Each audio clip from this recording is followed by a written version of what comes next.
cruising with Steve. Get in, sit down, buckle up. Cruising with Steve.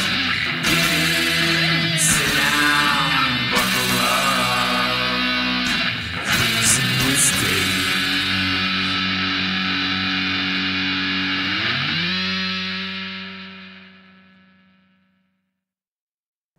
Well, shit, let's start it off. I mean, we really don't have any kind of format, MJ. We're just going to hang out and talk about, what you got going on. So let's welcome MJ Dickson to Cruising with Steak. And let's see, what do we got here for a bio? MJ, you are the founder of the Sage Paranormal Paracon? Or no, wait, you're the lead investigator of Sage Paranormal. And you founded the Sage Paracon. You know what? I used to actually work with the team when it was Sage Paranormal. Now, what is out with the team? What's Sage Paranormal? Let's fill us in on all this. All right. So I started investigating probably about 12 years ago. Hi, everybody, by the way. I started investigating the paranormal about 12 years ago. And so I formed a team. I used to work with a few people and we'd go off and investigate all sorts of places. But unfortunately, the only two people that I had in the team with me both had health issues. So both of them pulled out and stopped really investigating.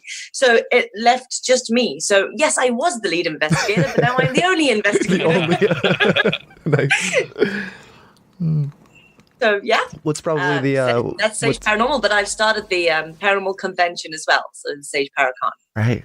What do you like? Do you guys you do like serious like ghost investigating, like EMF meters and everything, or you go in there and do the whole deal, or how's your process? Like, let's say, does somebody invite you there, or do you guys just track these locations down, or?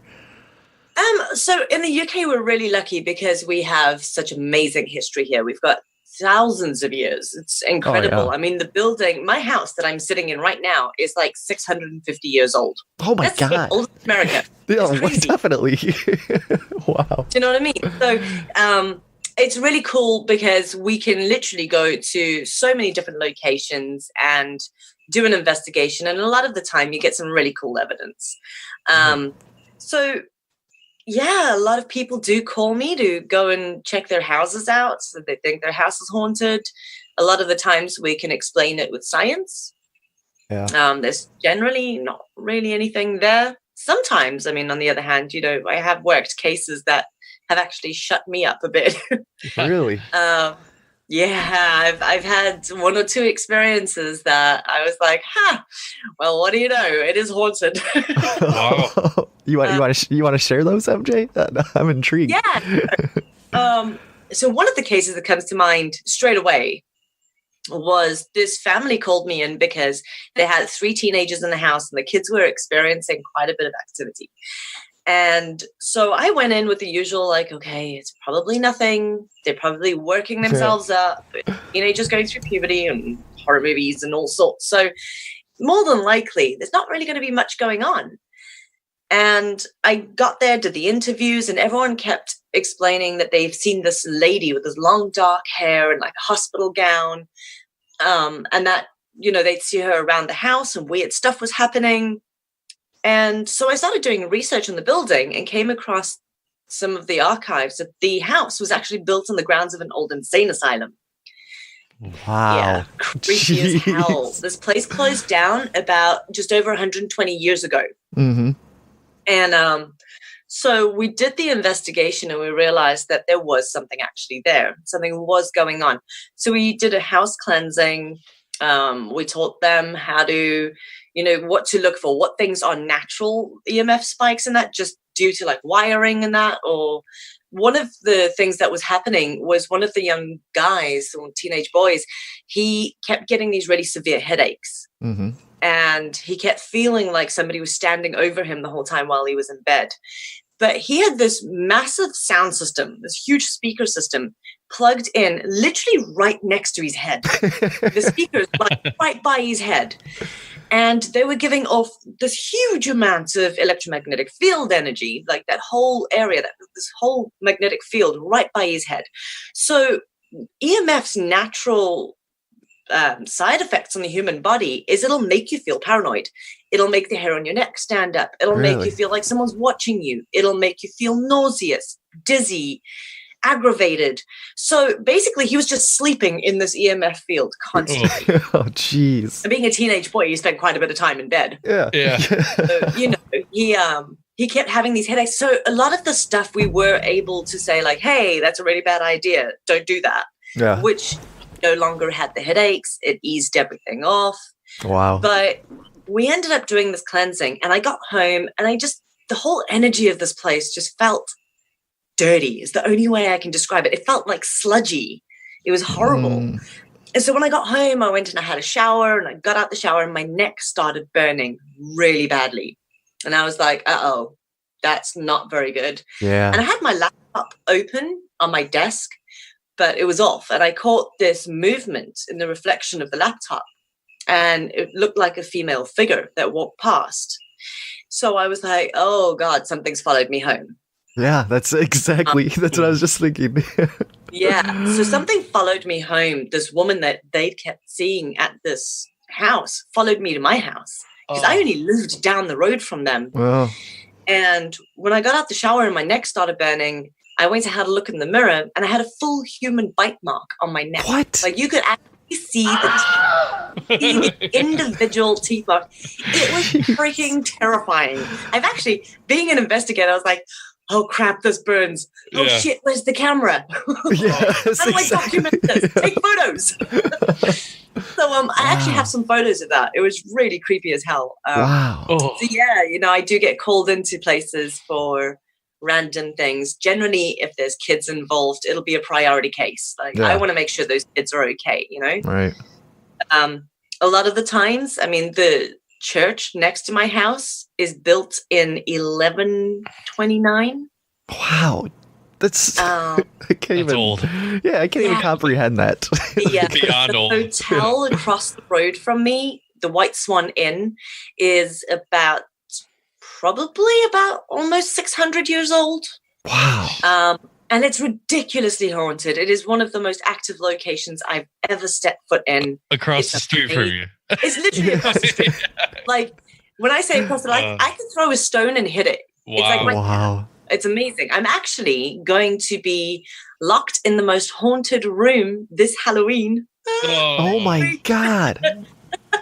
It's myself and a friend of mine who's an investigator. We've decided that we'll take on their challenge of their most haunted room.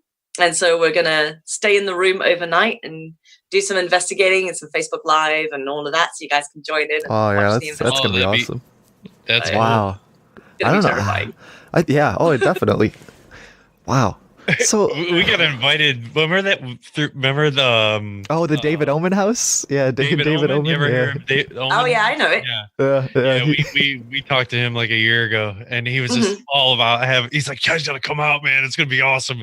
I got both houses right next to each other. There's like the vibe and the energy in each one's completely different.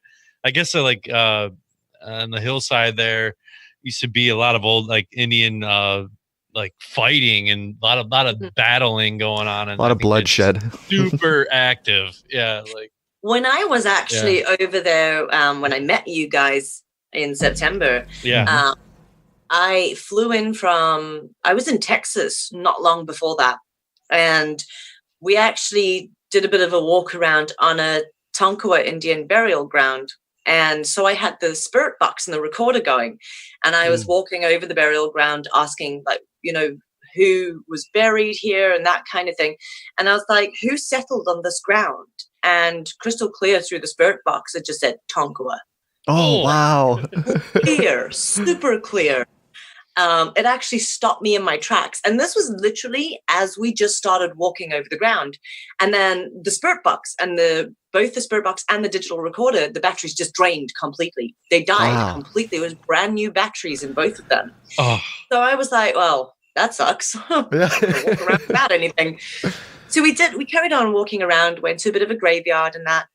And as soon as I stepped off the burial ground, I had the recorder and spirit box in a little carry bag over my shoulder, and both of them switched on in the bag, full batteries. Couldn't explain it. Yeah, it was really cool, though, that to be able to capture that. Well, I mean, do you hear that a lot with like, even with like alien abductions and stuff? Just a lot of electricals getting messed with. Like, what is that? What is? How are? No, messing with the electromagnetic fields and things. Yeah. So, I mean, if spirits, and also you've got to understand that they need energy to be able to manifest themselves or to do anything. They Yeah. need energy to do that. So they will either take that energy from you, which is why on a paranormal investigation, a lot of the times you start feeling really lethargic. Just all of a sudden you feel drained. And you could be like, you have enough sleep. It's not like it's 2 a.m. It Right. could be an hour. You've just started. And then, you get this really weird feeling that comes over you and you feel really tired. And all of a sudden you'll have stuff that starts happening. So if they can drain batteries, they can drain all your electrical equipment, all of that. That's why batteries are a paranormal investigator's best friend. You always carry like loads of them. I look like I'm robbing a supermarket of all their batteries by the time I'm done shopping. That's great. Wow. You mentioned like cleansing a house when you go there. Like, what's the process of that? Like, how would you go about cleansing a house of spirits? Okay, so a lot of people do it in a lot of different ways. This goes back to, oh my gosh, so many different ancient techniques. We're talking American Indians, the shamans and things. They use sage and all of that for cleansing. Right. On the Catholic side, they use it. There's so many different religions and beliefs that this goes back centuries. It's not a new thing. It's not like you walk into a place and be like, okay, spirits be gone. It doesn't quite work that way. Yeah. A lot of people seem to think so, sadly. But it is a proven thing that sage actually cleanses negative ions out of the atmosphere. Really? So by burning sage, it does lighten the atmosphere. It does give it more of a positive charge. It does get rid of that negativity. So a lot of the times, when you're cleansing a place and you're burning sage or you're burning Palo Santo or whatever blend of herbs and things, because there's different ways that you can do it. A lot of the times it does just dispel a lot of the negative energy that's already in the atmosphere. Not necessarily that it's getting rid of all the spirits, but it does make a place feel a lot better. On the cleansing of whatever was there, I worked with, and I still do work with, several different really good mediums that specialize in cleansing houses and things. Now, I'm a psychic medium. I don't get that. Like, my brain doesn't get that. It's like, what? You walk in and you be like, hey, dude over there in the corner, do you mind leaving? Because you're really upsetting people. So, I mean, I still can't wrap my brain around that because I don't do that. I work with people that do, and I've gone back and investigated those places and had no activity. Right. I've spoken to the families and interviewed them, and they've never had an issue. And whether that's, more of a psychological thing that you've said that you've gone in and you've done this cleansing, so they're like, oh, okay, there's no ghosts here, and all of a sudden they're fine, or whether it actually works, I can't tell you. Yeah. I'm not gonna lie. Wow. That's my side of it. That But makes yeah, sense. sage cleansing and putting crystals over it. My house is like a crystal fortress. That's good. It's a good thing. When did you find out that you're a psychic medium? This interests me. I was just gonna ask that. Yeah. I took it from So you, James. this is really funny because I've recently spoken to quite a few people that have never had a psychic ability in their lives. They reach their 30s and then they wake up one day, they're like, okay, I'm psychic now. I'm a bit like, okay, that's not quite how it worked for me. So I don't understand that. Like, how does that work? I believe everybody has an ability. Every single person does. And it's why children under a certain age, they still have imaginary friends and that sort of thing, because they've not been conditioned to believe otherwise. Right. They've not been told there's no such thing as ghosts, blah, blah, blah. So for myself personally, I am 5th generation crazy lady. Oh, man. I come from a long line of crazies. And I've got psychic mediums, not only on my mom's side, going back 5 generations, but my dad's side as well. My great-grandmother was a psychic medium. So I've got it maternal and paternal sides. Wow. I remember having experiences as far back as when I was 3 years old. 3-4 years old. I mean, I've grown up with it. It's part of my everyday life. I didn't realize that I was a medium because it was very natural to me. Mm-hmm. I mean, coming from that kind of family and background, Yeah, exactly. I didn't know any different. Mm-hmm. And then the older I got, the stronger it got.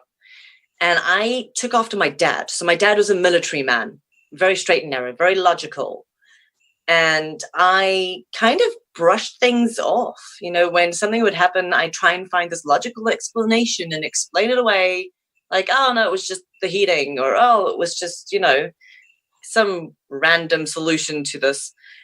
And my mom kept saying to me, let me teach you, because one day it's going to kick in full force and you're not going to know what to do. And it's going to be terrifying. Oh. And I wouldn't listen to her. I was like, yeah, crazy lady, whatever. You're away with the fairies. And I reached my early 20s. I had an experience that I couldn't deny. It was quite possibly the most terrifying thing that I've experienced. What happened? Throughout my years. I woke up at about 3 o'clock in the morning with my uncle standing at the end of the bed trying to tell me something, but he died when I was 3. Oh. And he was crystal clear, stood at the end of the bed. He woke me up, and he was super excited. It wasn't like scary or, you know, well, not on his side. It wasn't like, oh my God, there's this dead guy at the end of the bed. Kind of. But that's because I didn't understand it. But he was so excited trying to tell me something. I freaked out. I was hyperventilating and crying and like, oh my God, complete meltdown. And I got out of bed about 6 in the morning, and I was visiting my parents. Yeah. And I walked out of the bedroom, and my mom walked out of her room. And she was like, wow, you look so tired. And I was like, yeah, I didn't sleep well. She's like, yeah, me neither. Your uncle came to visit me last night, and he was trying to tell me something. He was really excited, and I didn't quite hear what he was saying. And I was like, oh.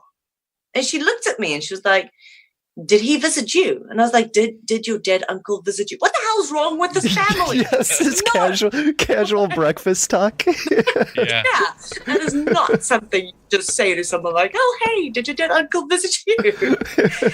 So, I mean, it wasn't a scary experience in the sense of like dark and, you know, horrible. Right. He was my uncle. He was really excited and really pleasant, but I didn't know how to handle it. Uh-huh. It was kind of around that time that I was like, okay, now there's no escaping this, whether I like it or not. So it was like, well, if you can't beat them, join them. Yeah. Yeah. So I started investigating. I started researching. I moved to England because that was in South Africa. And I moved to England.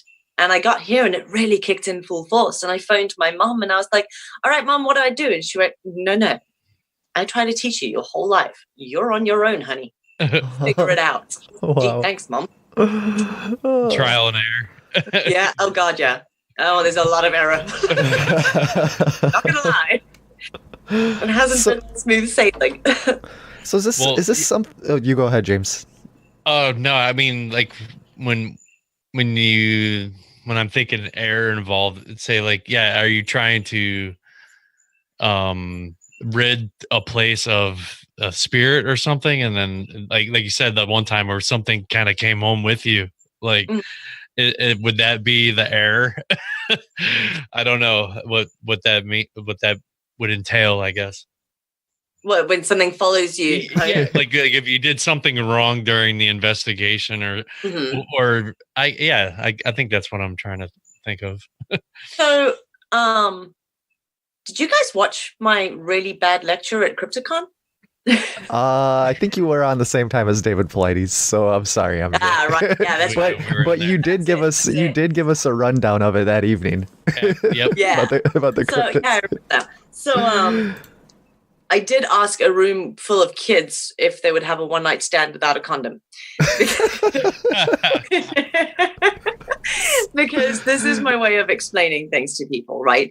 So when you go into an investigation, you've got to understand that there's this, not only the health and safety side where, you know, don't trip and fall over something, it's dark. It's dark, yeah. There's whatever. But there is the spiritual side. Now, if you don't know how to protect yourself psychically, if you don't know how to stand your ground and make sure that nothing follows you home, you can get into some serious trouble. And this is a big thing that I come into contact with quite a bit, is that people watch all the paranormal TV shows and they grab a black T-shirt that's far too small, and, they run around in a dark room and pretend they are contacting the entire afterlife. But what they don't realize is that these things can follow you. You need to be wearing hipster glasses while you're doing it. Damn straight. Yeah. Come on now. That's what saves everything. Of course. And the hair gel. Yeah. Oh, absolutely. Yeah. But no, on a serious note though, people don't realize that things can follow them home. And they think it's all a bit of good fun, ghost hunting, woohoo. But then I'm the one that gets the calls going, something's in my house. Like, well, yeah, what have you been doing? Yep, exactly. And so I teach people, going back to would you have a one-night stand without a condom? Would you? Would you guys? No way. No way. Yeah. Why not? It's risky business. You don't want to take anything home with you. Exactly. You don't know. You wouldn't have a one-night stand with someone without a condom because you don't know if they've got anything. Yes. You don't know what you're going to take home with you. You don't know what kind of crazy's lurking there. So you don't do the same thing when you're going on an investigation. You don't go into an investigation without putting up some form of protection, whether it be saying whatever your religion is, saying a bit of a prayer beforehand, if that's what you feel is going to protect you, whether it is envisioning a white light surrounding yourself, that's kind of like a barrier. And I'll get into why people envision the white light as well. But you have to go in with some form of protection because you don't know what's in that location. Right. You don't know if you're going to pick up a psychic STD of sorts, if you will. So it's a very, very important thing. And going into the surrounding yourself with white light. We've all heard this before, right? Yeah. Stand here and pretend I'm in a little white bubble. When I started developing my psychic abilities, somebody said to me, I was like, what's this grounding and like psychic protection thing? Like, I don't get this. Like, what the hell? And they were like, oh no, you got, put your feet kind of shoulder width apart and take a few deep breaths and envision this beautiful white light surrounding you like a bubble. I'm looking at this person going, I'm going to close my eyes and picture a white light around me. And ta-da, I'm protected. Just like that. Like, this doesn't make sense. No. No, like, I mean, I'm all for the airy fairy, but my brain was like, wait, what? No. So, the way I can explain it is, okay, yes, that does work. Imagine that. It does actually work. But the reason being is, when you walk into a room when two people have had an argument, you can literally feel... Oh, you can feel that energy. You cut the tension with a knife. It's so thick. Yeah. Bad vibes. You walk in, you're like, nope, I'm out of here. Right. Now, when you are envisioning that white light, it's not so much that I'm picturing this bubble. It's while you're doing that, you're actually pushing out your own energy. And you are pushing out sort of a field of energy around yourself. Right. It's what subconsciously happens while you're envisioning it. So you push out this energy, and it is a sense of, all right, back off. This is my space. Right. So you're putting up that barrier. You're putting up that wall. It's like when you meet someone and they don't really want people to get to know them. You can sense that from them. You can sense that in their energy. So it's the same thing. It's just putting up that barrier. Just manipulating your life force, your key energy or something, just pushing it out. Absolutely. Yeah. Yep. Wow. And psychic mediums that know how to work with energy, we can push it out a whole lot. Oh, I bet. Jeez. But anyone can do it. It just takes a bit of practice. My wife just went to this it's like a PTA thing, like a parent teacher like that, but they had this event where they hired like a psychic and she came to, and it seemed kind of shady. Because it was like to say, oh, you're pregnant. Oh, you're beginning a new project. But it was like these same 5 questions over and over, like spread around like 50 other women. Mhm.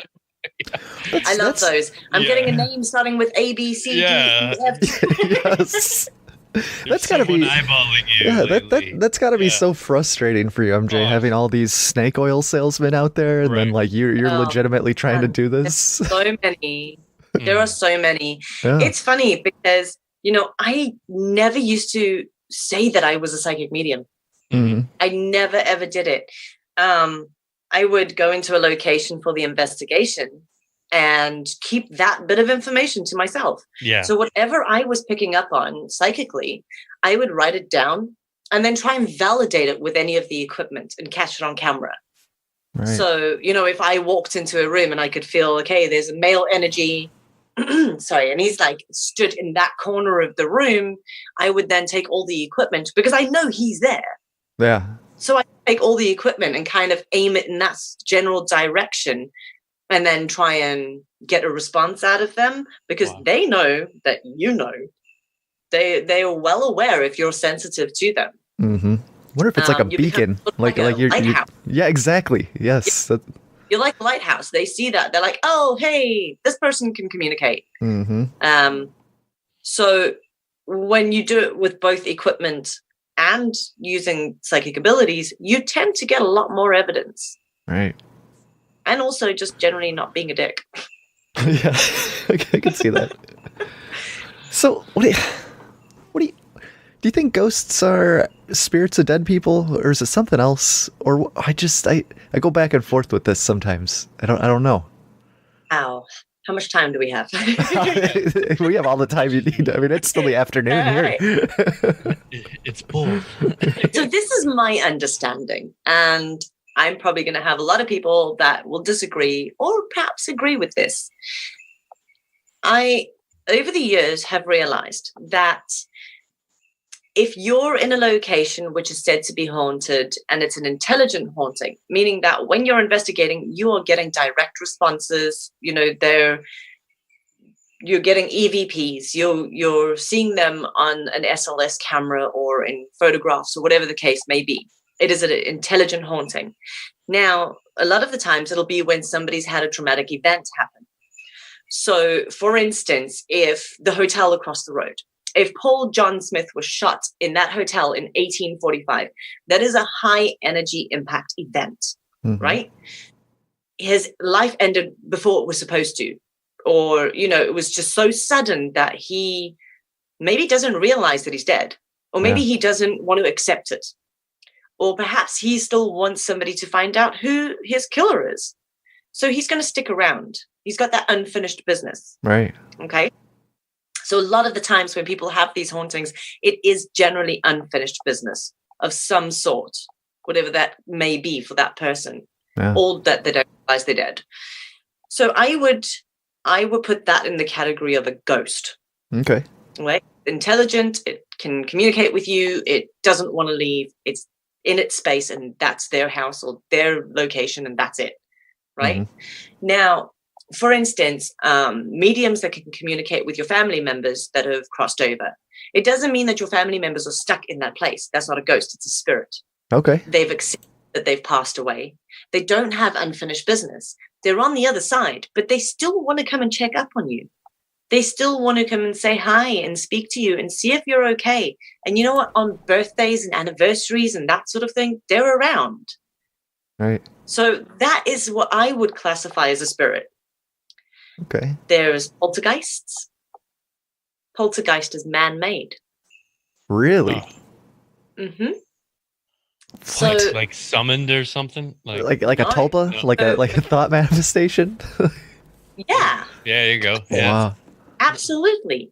So it's generally you'll find poltergeists in houses where there is a lot of abuse, or there are teenagers going through puberty, or there's a lot of slamming doors, arguing, negativity, substance abuse, physical abuse, sexual abuse, mental abuse. Wherever there's anything negative like that, you generally have, like I said earlier, when somebody's had an argument and you walk into the room, you can feel that tension. You can feel that energy immediately.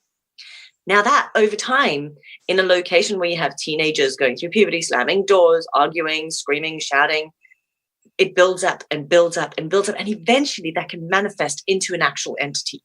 Woof. Wow. So that's where you have a lot of, and so poltergeists are actually, I mean, they're not the easiest to get rid of. It's a lot of cleansing and a lot of work from personal experience. But yeah, everything that I've come across, it has been typically man-made. Wow. Then we can go on to residual hauntings. Residual hauntings? Mm-hmm. Residual hauntings aren't intelligent in any way. So it's, if somebody had the same routine every single day, and every day they're doing their thing and they pass away, that energy of theirs kind of leaves like an imprint. Okay. So it's like a scene of a movie that's just playing over and over again. That energy's still repeating. Right. So that would be like if people hear like footsteps at the same time every night or something like that in their house. Exactly. Okay. Yeah. Wow. Exactly. So that, and sometimes, I mean, if you can pinpoint where and when that residual energy, that moment is going to take place, you can capture it on camera. Wow. You know, a lot of times that you can, Gettysburg, they still hear gunfire. Oof. That's crazy. They hear the gunfire in that, and that's all residual energy because, again, it's a high impact energy event that's taken place, or, you know, that's just left that psychic imprint. It can't respond to you. If it's like a shadow that they see walking down the corridor, it's going to walk straight past you. It's not going to even know you're there because it's not intelligent. It's not actually a spirit. It's just energy. Wow. I've actually captured this on camera. We had an investigation where they kept seeing a tall shadow of a man walking around a bar towards the end of the bar. And we set up all these infrared motion sensitive cameras. Yeah. A mind blank there, sorry. So we have welcome to my life. sensitive cameras in all angles. And we sat there watching if anything would trigger it. And at exactly the same time that they said it would happen, the motion sensitive cameras were triggered and we captured this figure walking all the way around the bar. It didn't respond to us. It didn't even know we were there. So that's residual. So another thing, I can ramble, I'm sorry. Ramble away. No, this is just keep going. This is wonderful. That's what I always thought. Like those. I don't know. Like, I'm not like I love you have these classifications. It helps out even more because I mean, like the way when I hear like ghosts or something, that's what these residual things. That's immediately kind of like what I'm thinking. Absolutely. And then it's like a hard drive, and then it's just played over and over. Do you think it burns out over time? Like, I think it does eventually fade. Yeah. I really think it does. I wouldn't be able to tell you how long that takes. Yeah. Right. Another thing to think about, especially here in the UK, so we have a lot of residual hauntings. And I think it's got a lot to do with the amount of silica, which is a mineral that we have in our ground and the stone buildings and things from when the time period they were built in. Silica is what holds the recording, like a black VHS tape. Man. Yep. Yeah. Yep, exactly. that holds the recording. So imagine that you've built a house out of this stone and the soil and everything that's got a high level of silica in it. You've just created a massive recording device. Yeah. Wow. It can hold energy recording. So when you have Paul John Smith shot in that building, emotions are high, the energy level's explosive, like everything's going on, it's chaotic. That just imprints into all of that silica in the surrounding. And it just plays over and over like you're watching a VHS tape. I like that. That's crazy. Silica. So a lot of buildings, a lot of the older buildings, if you test the soil and that, you'll find that it has high levels. Quartz, limestone. Yeah. Limestone's a big one for that too. Aren't the pyramids made out of limestone? I have no idea. It's something like that. Maybe. Probably not, though. Just when I was standing in front of the Great Pyramid of Giza and the Sphinx, by the fact that when I, looking at them, directly turned around, I was faced with McDonald's, KFC, and a Pizza Hut. Ah, hear yeah, that, that's terrible. Yeah. You know. I know. It's horrible. No desert there, honey. Yeah, but at least they didn't rip them down. They're still there, so that's one. Yeah, there's that. Yeah, there's that. I'd love to go out there sometime. That'd be awesome. Yeah. What took you out to Egypt? 10-hour flight stopover. Oh, okay. There you go, sightseeing. Yeah. That was about it.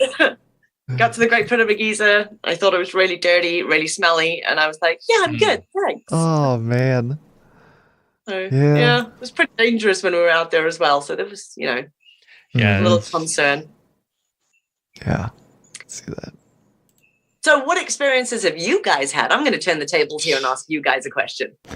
I've just had one little poltergeist experience, or at least now that you're talking about this, I don't think it was a poltergeist, but I've told this story a ton of times, so I'm going to tell it again. I don't care because it's my only experience. But Do it.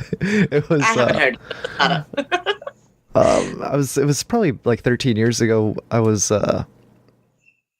one of my old exes, and she would always say her house is haunted, and I kind of didn't really believe her much. And then one night we were up in her room, and she had a candle burning next to the bed, and a pillow fell off the bed onto the candle, and we didn't notice it, and it caught on fire. And right when that happened, like these 3 huge canvas paintings just flew off the wall, and the CD player started going crazy until we noticed it. And then I jumped on and put the fire out. And then it was just kind of like the room was just really still. So it's like something in the room was like, "Hey, idiots, there's a fire over there," and got our attention. But yeah, that was... Okay, so don't you think that would have been a family member that's trying to save you from that situation? It could have been. Somebody that lived in that house, and it was their house, and you know what? They don't want to see you burn it down. Yeah, that exactly it. Yeah, because it used to be like an old apartment. I guess a lot of people lived in there and stuff. It was a really old house. So that was that messed up. Yeah, it messed my paradigm up though. Like that was when I was like, okay, there's something else here. Welcome to my world. Mm-hmm. Yeah, that's super wild. It's so funny because everyone always asks me about my husband because he very rarely joins in with anything paranormal. And I mean, I've known him since I was 12 years old. Oh, wow. He was 14. We grew up, we were neighbors, and we were really, really good friends growing up. And the very first day that he met me, 12 years old, he walked into my house and I was teaching people how to do crystal dowsing. I'd never learned how to do dowsing anywhere. I just knew what it was. I was that weird child. Yeah. Like, yeah.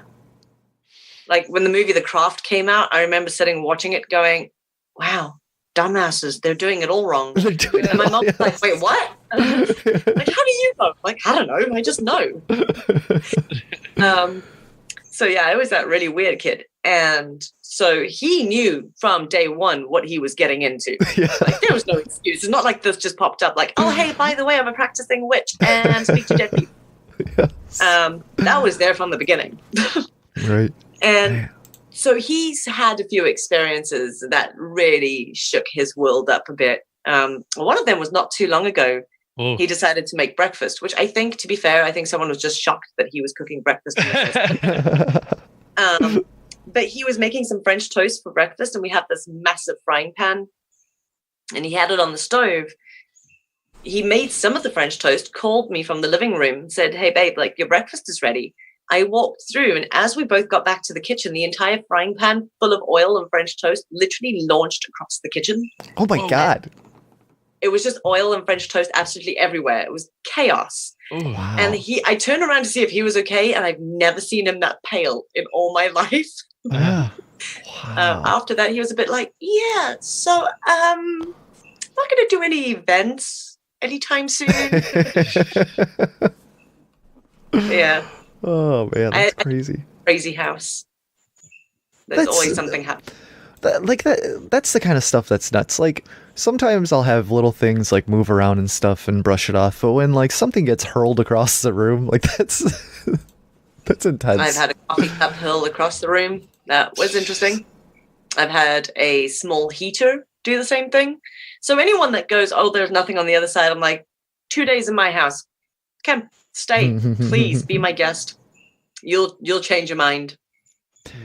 It's very active here. What's your thoughts on demons, MJ? Ooh, the D word. The D word. The D word. Hashtag it's a demon. Yes, exactly. That's the problem. That is the problem. So I, for one, think they have an awfully busy weekend coming up here in the UK. Because so far I've spoken to quite a few teams and they're all investigating demonic cases on a particular weekend. Amazing. It's funny because Hollywood and paranormal shows, some paranormal shows more than others, everything is demonic. Everything is malevolent. Everything is dark. And I get that it gets ratings. However, I think to actually come into contact with something truly demonic doesn't happen as often as people think. In all my years of doing this and growing up speaking to dead people, I've only ever come across one thing where I would have gone, hey, that's borderlining. Really? I've had a lot of things that'll say it's a demon. I actually have recordings of spirit boxes and spirit box sessions and EVP recordings where I'm in a location and they're saying things like worry. And I'm like, oh, worry? What should I be worried about? And they're like, not good. So I'm like, oh, what's not good? And it goes, the demon. I'm like, haha, funny guys. Next. And they're like, oh, you didn't run screaming. Imagine that. So I don't think that we come into contact with as many demonic things as people think. I think we come into contact with a lot of malevolent things, different story. What I found as a medium is people on the other side, if they were a bit of an asshole in this life, guess what they're like on the other side? Exactly. Do you know what I mean? They don't die and go, hey, all sunshine and rainbows. Now you can't see them and they're still a dick. So, you know, it's not, it's definitely, sorry, something happened there. It's not demonic. I think that just like you have rapists and murderers and thieves and thugs and all sorts on this life. This side. Absolutely. Humans are the true demons. Definitely. Yeah, absolutely. Absolutely. And sometimes, you know what? You've just pissed Grandma Joe off because you're renovating her kitchen in the house you inherited and she hates that color on the wall. So honestly, a lot of times, a lot of places I've gone into, they're like, it's demonic, it's this, it's that. And it really is just a family member that's throwing a hissy fit about the fact that you gave grandma's ring to somebody that you shouldn't have. Yeah. Wow. So what are your thoughts on haunted items and stuff like that? We'll just bounce. Have several. Yeah? Oh. Yep. I actually have quite a few. Like how does that happen? Does it like, because I know like Greg and Dana Newkirk, they have that whole museum that they travel with of the weird, and they have all those haunted items and stuff. But it's like, does something attach to that, or what's the whole? Okay, so like I just said, you've given your grandmother's ring to somebody, and she doesn't think they're worthy of that ring. You know, her energy is going to hang around that. She's going to hang around that ring. She's going to be like, no, excuse me, give that back. It's not yours. And I think a lot of, if you love something so much, if you have a possession that's your prized possession or whatever, and you pass away, a lot of times your energy will stick around with that item. Also, like with the whole silica thing, with items or maybe a building absorbing that energy, items can absorb that too. So it might not necessarily be an intelligent haunting to do with the item, but there might be residual that's attached to that item. So you bring it into your house and all of a sudden you're, I don't know, hearing a little girl laugh and you've got this doll in your house. It might not actually be a physical, like, well, I wouldn't say physical, like a spirit or something attached to it. Right. But it could be that you're hearing that residual energy that's attached to it. So there are those different levels of, again, different energies and different things attached to items. I have several. I'm going to see if I can, actually, because you guys can see me on camera, I'm going to see if I can show you one. Nice. I don't know if you can see behind me. Oh, yeah. There's like a glass dome over there. Mm-hmm. Can you see that? That's Aleister Crowley's tarot cards. Really? Like his deck, his personal deck you have? I believe so, yeah. Wow. It was given to me as a birthday present. Wow. Yeah, right? There's some energy connected to that. Oh, Jerry's with us. All right. Yeah. There he is. So, what happened was this investigator in the States, they came across these cards. They knew I would love them. And when they had them, they had this tall male, assuming it was male, shadow figure that was walking around the house. They heard footsteps, growls, woke up with bruises. So the whole energy of the house, everything really started kicking off. And then they were like, happy birthday. They did actually do some blessings and cleansings and things with the cards. And there was a binding that was done on them as well. And, they were given to me in the proper way that, if you will, that one investigator gives a haunted object to another one. I don't know. Is that a weird etiquette thing? Just kind of hand it over. Cleansed. Yeah. And so I brought them into the house and I didn't have any issues. They were fine. Mm-hmm. And then we started doing an investigation at Warwick Castle, which is not too far from my house. And it's where Aleister Crowley used to hold seances. Right. Really? Yeah, he used to hold seances with Anne, the fourth Countess of Warwick, and Daisy. And so there's one particular room where they used to hold these seances and things that is apparently the most haunted room of the castle. And because there was that Crowley connection, I decided to take the cards and take the binding off and use them as a trigger object during the investigation to see if we could get any evidence, actual on camera or audio. And so I had the SLS camera, which kind of is that one that maps them out like stick figures. Mm-hmm. For anyone that's listening that doesn't know which one the SLS camera is. It's kind of like a Xbox Connect. So it maps you in, it'll map them in as well. Is that your own design or from digital dowsing or? Right. It's digital dowsing. It's Bill Chappelle stuff. That's it. Yes. He's definitely the creator of that. And so we had that set up facing the cards, the deck of cards, and we captured this figure that manifested in front of us on the camera, mapped in, and I asked if it could raise its right hand and wave, and it did. Oh, man. Which was really cool. We then asked if Aleister Crowley was present, and we got a Class A EVP saying yes. I've actually captured a photo before the investigation started during the day. I was walking around checking like the size of the rooms and, mapping out the whole investigation, how we were going to do it. And this is like 2:30 in the afternoon. And I was snapping a photo of a sign at the end of the bed that says it's the most haunted room of Warwick Castle. And it explains that Aleister Crowley had something to do with it and blah, blah, blah. And so I snapped a couple of photos of the sign and I felt somebody walk up behind me. It was this really intense energy. And I kind of stood up, looked around the room. I felt really uncomfortable. Looked at the windows and everything behind me. I mean, I'm on the second story of this massive castle. Snapped another photo of the sign and I walked away. And I got home and I was looking at the photos and there's a full-bodied apparition in front of the window.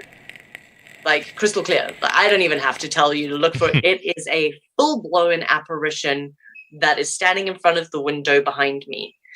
I called the castle and I was like, are there any wax figures or do you have CCTV in that room? Like, did anybody walk in the room behind me and walk back out?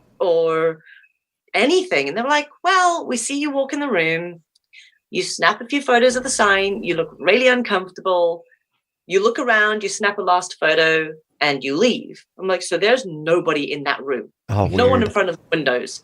They're like, no one. I sent them the photo and I was like, okay, explain this. And they were like, oh, hell no. So it made international front page news of the ghost of Warwick Castle. It is crystal clear. Oh, that's awesome. So I'll send you guys that photo so you can, when you put this link up and people. Oh, yeah, we can throw it on Twitter and stuff. They can actually see the photo. I'll send it to you. Sweet. Wow. We want that picture of the mirror, too, from the bedroom. I forgot where you were at. It was. You were showing. Oh, yeah, you showed us that picture at CryptidCon that you took. What was that? Oh, that's the photo. Oh, that's the photo? That's the one. That's the photo. Yes, I forgot I showed you guys that one. That was awesome. The frame, when I took a photo of the frame and you see the reflection, the window behind me, the guy standing there. Yeah. That's it. I showed you guys. But I'll send it to you guys so you can share it with everyone else. So do you think that was Crowley or some image of Crowley? Because I remember the photo. Sorry. Oh, sorry. Carry on. No, go ahead. I don't actually know. I'd like to think it is. However, given the height and stature in the photo, I think it is probably Archdeacon Coley, who was the South African archdeacon who allegedly raised a girl from the dead on the bed in that room. Now, here's something really cool that's happened since I spoke to you guys about that at CryptidCon. And the fourth Countess of Warwick, who was the one that was responsible for holding all these seances in the room. Well, they went through the county records, the Warwick Castle records, at the county records office, like this past weekend. And somebody was going through all the records and came across 2 sealed envelopes that they'd missed in between a whole stack of receipts and bills. And when they opened them, it's Anne the Fourth Countess's letters detailing the seances that she had with Aleister Crowley. Oh, that is awesome. They were wax sealed, and they have only just been opened for the first time. Oh, this is some new info is coming out. Like, are they gonna publish that anywhere? Sorry? Are they gonna publish that anywhere, or is that just? They have actually. I'll send you guys the link. It's awesome. Yeah. I want to check that out. It's really interesting because during our investigation, we kept having the name Edward come up.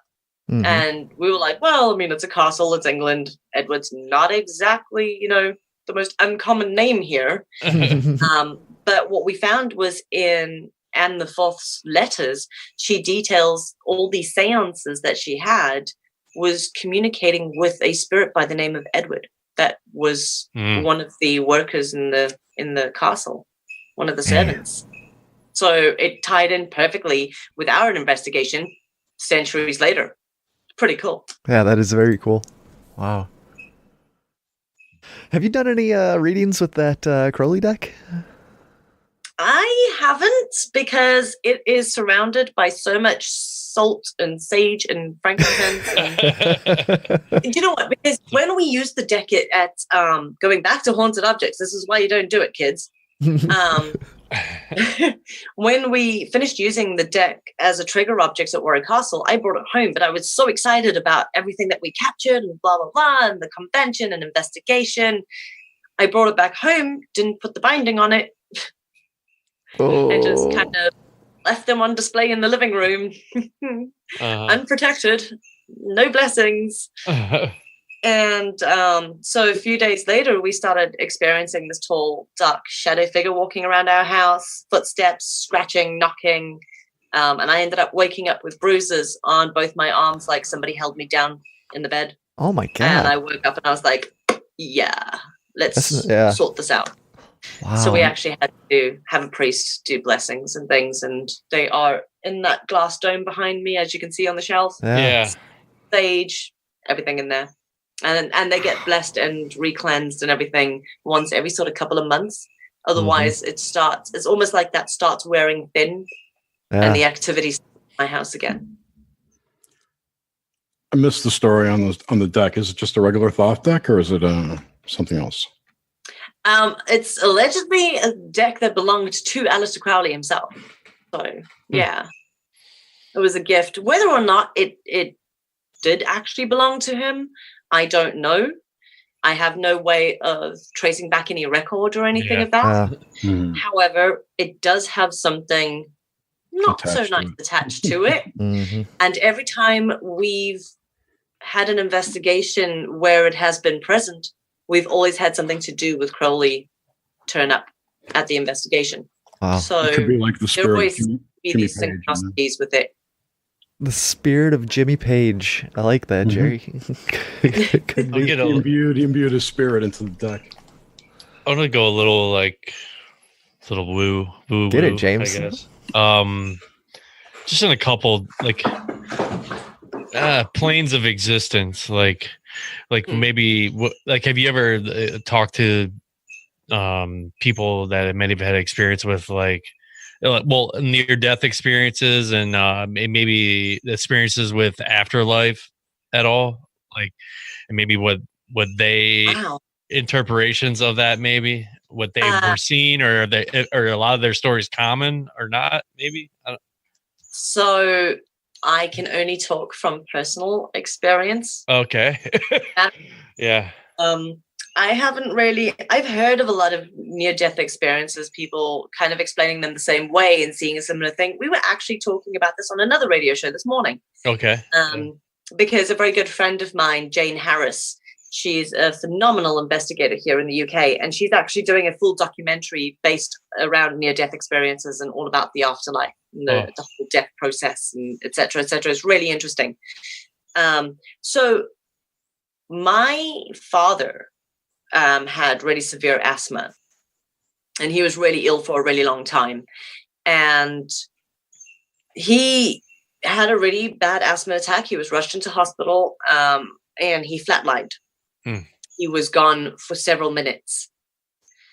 And we didn't think they would resuscitate him, but they were able to bring him back. And when he came around, he was a totally different person, totally different. And it was because, he became really quiet and really in his own head. And you could see he was sort of replaying something over and over in his head. And so the one day I sat down with him and I was like, what happened? Tell me what you remember. And he said, I remember being rushed into hospital. I remember the really bright lights in the hospital and that. I remember not being able to breathe, lying down on the bed. I remember them sticking everything all over my chest and that for the heart monitors and that. I remember watching it flatline, and it was like I fell asleep. And he said that he woke up and his mother, my grandmother, and his two brothers were stood next to the bed, and his mother said to him, "It is not your time, you go back." And when he came around, my dad was a military man. He was so straight and narrow, and you could see this really messed his head up. Yeah. Really, really badly. It's like he just couldn't wrap his head around it. Just contemplation times 1,000. Yeah. Over and over and over. Yeah. Now, it was one of the more interesting conversations that my dad and I ever had about all things sort of death and afterlife and that, because it was something that he personally experienced. And I am just nosy and needed details. But my 12-year-old nephew was in hospital and flatlined.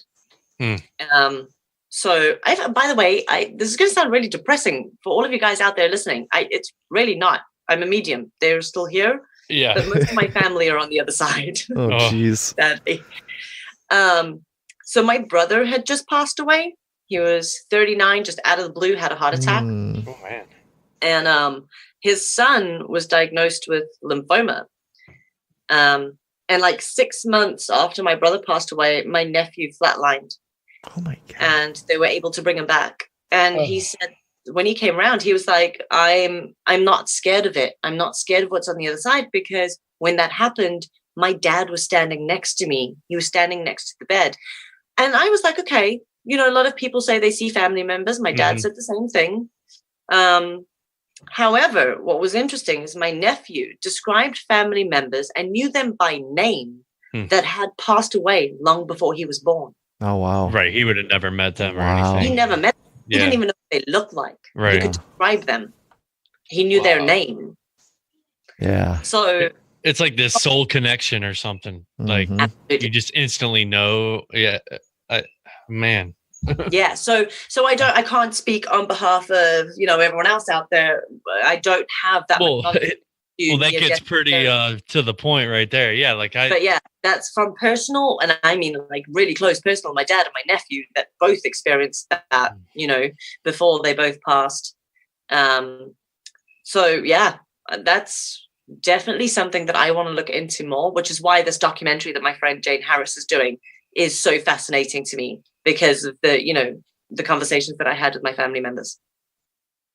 But let's not get depressing, because that's like really whoa. Intense. That is intense. Yeah. We had any haunting stuff. I never experienced anything, even like Grimm's story, like nothing abnormal, but as far as like something supernatural, like once when I was a little kid, I was like in a river there was like this wasn't like a crazy rapids type river, but I don't know, I found a pocket of water in the water or whatever, like, and it must have been really deep, and I basically I went under the water, and I wasn't like a full blown swimmer or anything at the time. I had to been probably 6, 7 years old. Yeah, pretty young. I just remember being underwater, and then like the hand of God just like come down like through the water. I could see that it was like plain as day, and then just grab me and like pull me up. And it was just this random lady. I don't even know where she was in the water or anything. I don't know if she saw me that happen or something, and then she just like, okay. And then like walked away, like, trudged along doing her own thing. Then it was like the weirdest thing, but wow. I just always remember that when I was a kid. So like, but it could have just been like just a weird, maybe she did see me and just pull me out. Or did you ever try to find that lady, James? Stick around and ask if you were okay. Yeah, that's weird. It was really weird. Yeah, it was because like I think and also like it was just a thing between me and her. It was really weird. Like because I think I've maybe felt embarrassed or something that like I was foolish enough to go in a spot where I probably shouldn't have gone or something like that. And maybe she knew, like, it was like the feeling was mutual. We were both like, it's like the weirdest thing ever. Like, wow, that's strange. But yeah, like a little NDE type situation. Not that I was like drowned and dead on a beach or anything. It wasn't like that. It was just, that is pretty bizarre. I felt like this isn't good. This is not a good situation, but yeah. And I mean, I don't know. Just I've had bad experiences in rapids. And one time when I was a lot older, I was like 25, went whitewater rafting with a great friend of mine, and oh man, just a crazy experience of being sucked in and out of rapids and water. But I didn't feel like I was gonna die. I was definitely nervous because we got tossed out of this raft, and we were getting bounced around all these crazy rapids for like 3 sets of rapids and stuff. And ow. I always grew up doing crazy shit, man. My whole life. That sounds like fun. Yeah. Were you on the new river? I'm gonna take river rafting off my bucket list now. It was, yeah. No. Every time I've gone whitewater rafting, I've swam. Like, I've been dumped. I've swam. I've ate it. Yeah. Like, it's insane. Yeah. I've gone like 6 or 7 times too. Yeah. Every time. Have you done the Gauley? This is in West Virginia. That was the Gauley River that happened in. I've done the New River also. My ex almost died on doing the dam release. She was doing a dam release, the Class 5s. Yeah. Yeah. Yeah. And that was in October. So the water was cold. So I was wearing like a wetsuit and everything. Yeah. It was crazy, man. But no, when I was a little kid, this was in the town where I grew up, and they had this. But yeah, that was just a crazy weird experience. Little one-off thing, man. But I don't know. there is something looking out for me. I put myself in some hairy situations for sure. It's funny you should say that, because I was just going to say I've never had a near-death experience to the point where I have flatlined and they've been brought back or anything like that. I have almost died several times, though. Jeez. Yeah. I'm like almost dying. I can put myself in a top 10 list. Yeah. Really accident prone. It's mainly because when I was growing up, I was a real daredevil. So, and I grew up with older brothers. So, whatever they could do. Yeah. Yep. Yeah. They could do it. Guys could do it. I could totally do it better. Mm-hmm. Like, come on. Of course I could. It comes from being the baby in the family. And I definitely have somebody looking out for me, because the amount of times that I hear you. If it wasn't for that little voice or that whatever, that I wouldn't be here. To give you an example, actually, of a little help from the other side. My husband runs a restaurant, and so he finished work quite late. It must be around midnight. It was in the middle of winter, so it was really, really misty. And I live in the countryside, so it's really like narrow country lanes. It's really pretty. And so I was driving along around about midnight, misty road, not dark, not fast, pitch black. And there's a lot of bends and these little lanes and things. And I came around a bend and I just heard this voice in the car next to me.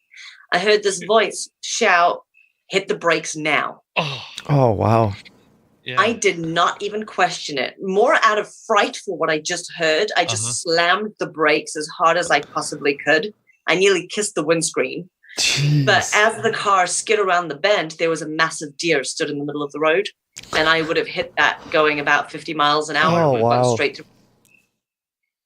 So if it wasn't for whoever that was, and I don't know if it was my dad or my brother or, just a guide on the other side or someone just looking out for me, I have no idea, because at the time I was so shocked at how loud the voice was that I didn't stop to go, "Hey, it sounds like my dad." Yeah. I just hit the brakes and it was shocking. But it saved my life. Well, I think if anybody, I mean, any kind of spirit guide or anything like that, it would have to be your ancestor, I would assume, like, or somebody's, somebody in your family, your bloodline. I've thought for a long time that spirit guide contacts are always DNA related. Yeah, because I mean, they would have the most. Yeah, definitely agree with that. However, I've actually had a spirit guide that was with me for majority of my life, and he was definitely not related. He looked like a Tibetan monk. Oh, yeah, okay. Yeah. But you can't trust that to be factual. Yeah, what if that was just an archetype that you created? And like, I don't know, that's crazy. Because maybe it was an ancestor who felt he was a Tibetan monk. Or maybe you had identified as he's a Buddhist. Maybe non-binary Tibetan monk. It was just he's been with me for about 24 years. Oh wow. And it got to the point he was like another family member to me. I mean, I could hear him crystal clear because I'm clairaudient. My strongest way of hearing of communicating is that I hear them really clearly. Right. So I would have full-blown conversations with him. His name was really difficult to pronounce, and I was also obviously very young at the time, and I couldn't pronounce his name, so he told me to call him Tim. His name was nothing like that.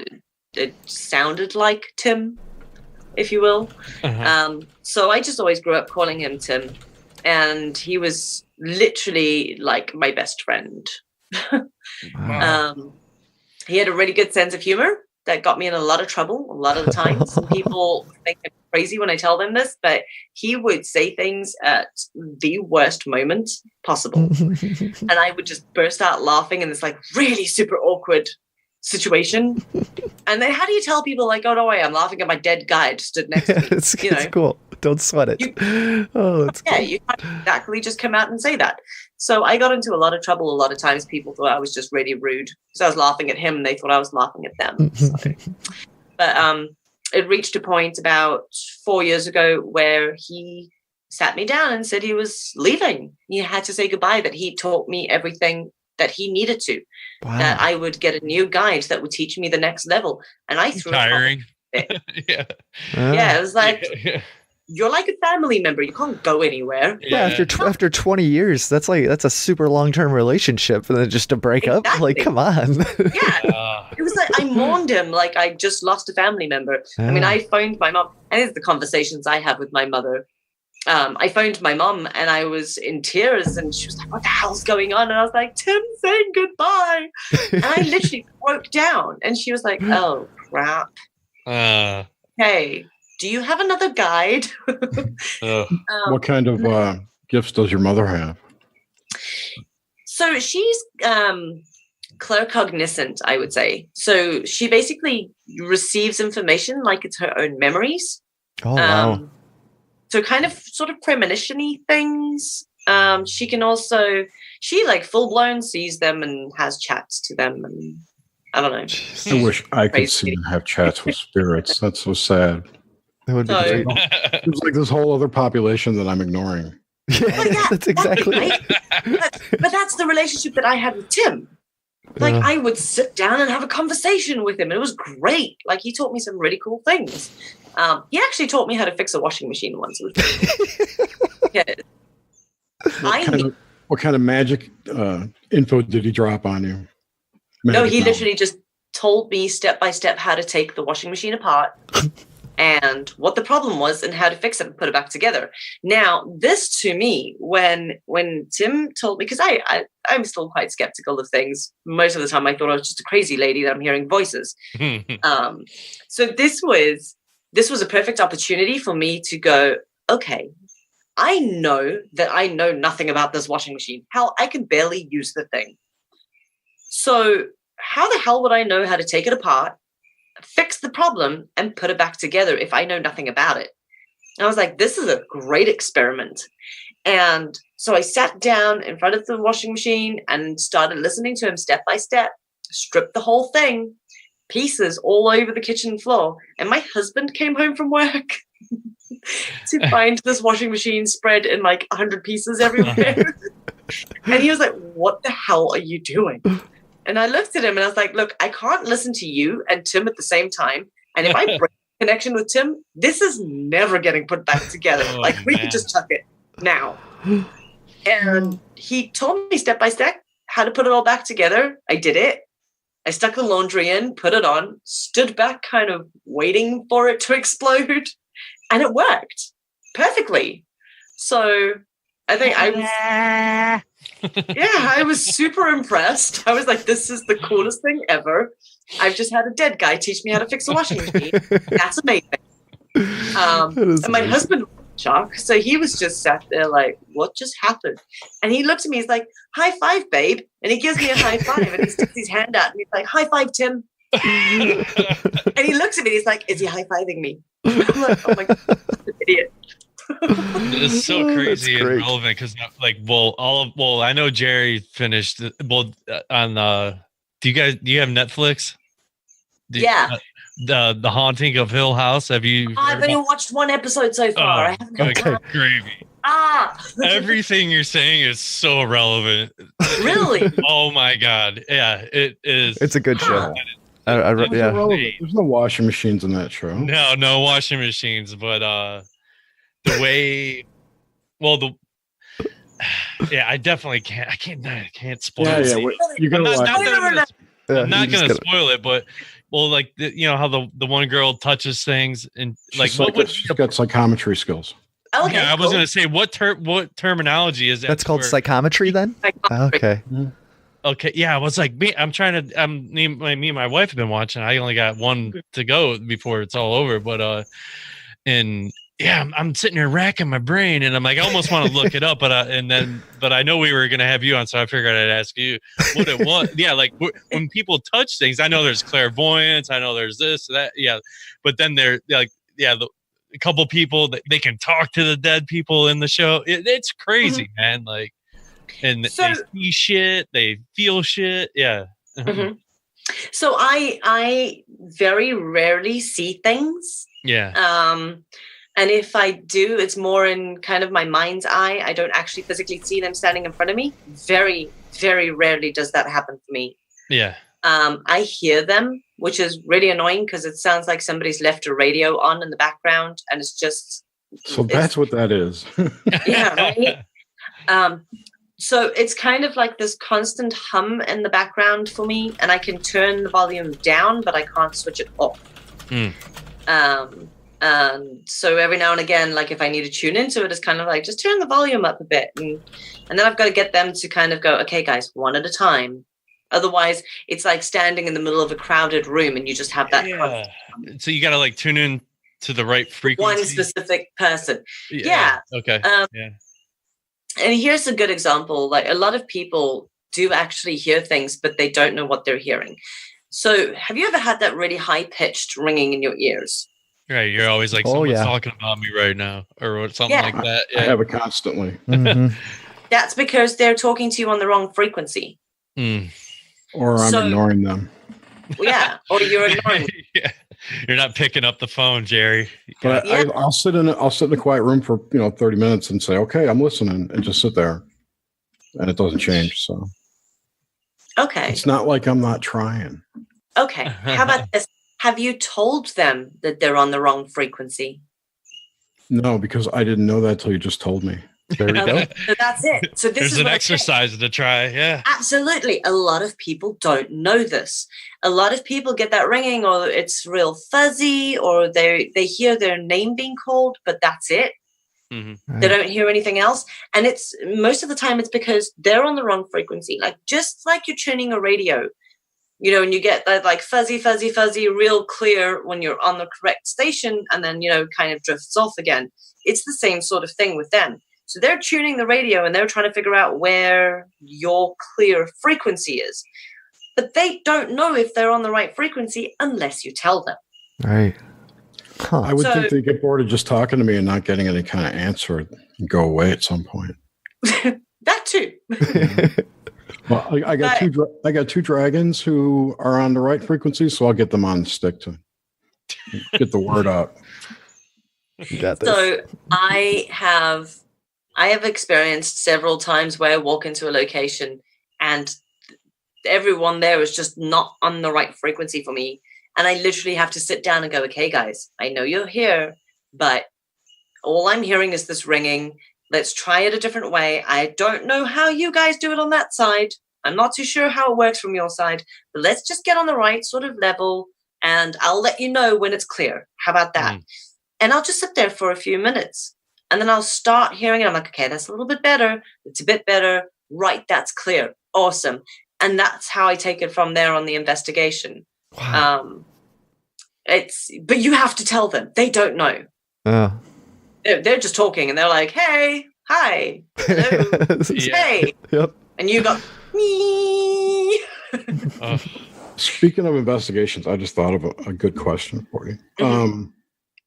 Being that you're a medium and are tuned into this, take a look at, so after I watched and did research myself for years and years on all this stuff, I decided that the majority of the EVPs that are coming, that people record, are from the people in the room. The investigators themselves are doing that imprinting. So that was my assumption. What kind of EVPs do you get when you're alone? Because I would think that you've more shielded. Some of the more surprising ones would be when I've captured male voices. Obviously, when I'm on my own and I've captured like a really deep male voice or something that is answering a question or whatever the case may be. So those are definitely the ones that throw me because I know there's no one else there. I know that it's not anyone else in the room or anything, like you say, any other investigator imprinting. And it's funny you should bring that up because that is one of the experiments that I teach. It's something that I learned from Brian J. Cano from Haunted Collector TV show. So Brian is a very good friend of mine. Oh yeah, I like him. He's like one of the only credible people on that show in my mind. Brian is a very close friend of mine, really, really close friend. And he's been a real mentor to me for the last 5-6 years. And So we did this experiment together. He taught me it. I didn't know it at all, to be fair. So I'm not taking any credit for this at all, but I have done this on several occasions where it has actually worked. And this proves to people it's a psychic projection experiment. And it proves to people that you can imprint a thought onto a recorder. You can record your own EVPs. So we had a group of about 20 people, and we had several different recorders in the room. Everyone pretty much had their own recorder. We chose a 2-syllable word. We got everybody to focus on that word, recorded for exactly 60 seconds, and we didn't tag anything. So if you did a little shuffle or anything, we didn't bother tagging those 60 seconds. It was literally just sit there and focus, just repeat that word and try and project that word into the recorder. Because of the conversation we were having at the time, the word of the day was Gollum. We were talking about Lord of the Rings and all of that, so we chose Gollum. And we played the recording back, and we actually had the word Gollum repeated 3 times in 60 seconds, where we were able to capture it. Now, I've done this on several occasions. I've done this on hundreds of occasions now, but it's only ever worked a handful of times. And whether that be the energy of the people that's in the room, how serious people are taking it, how many psychic mediums you have within the group, there's, a lot of variables, but it has, and it does work. So each person had their own recorder, and then you had one recorder for the room. Yeah. And on your recorder or like doing the whole room in the middle, and then each person had their own one in front of them. Okay, so were there any other correlating recordings of the word on any other recordings? There were 2 or 3 other recorders that captured it really faintly out of about 20. And they were all focusing at their own, but yours picked it up. That's interesting. Yeah. That's one thing that we did find quite interesting, is the one that we had in the middle of absolutely everybody picked it up. I would think it's more likely that there are people who are mediums and don't know it. Or yeah, absolutely. I mean, we've done that where we had 5 mediums in a small group. And you have to turn the volume down because it's so loud, right? When you play it back. Yeah, pretty much. Man, very cool. So let's talk about your convention, MJ. Okay. What is it? It's the Sage Paracon? Sage Paracon.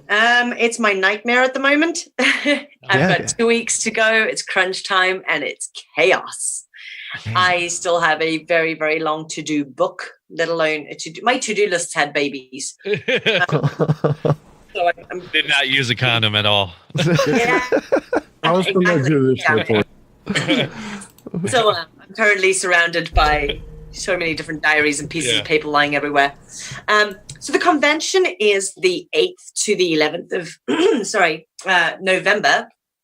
And I have a very funny picture in front of me now. It's 4 days. We start with a paranormal investigation on Thursday, the 8th of November.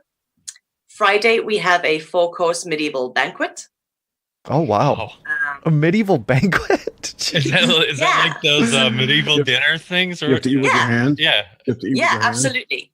Cool. So it's a 4-course meal. We start with the ghost stories of Coombe Abbey, which is where the convention is being held. It's in Coventry here in the West Midlands in the UK.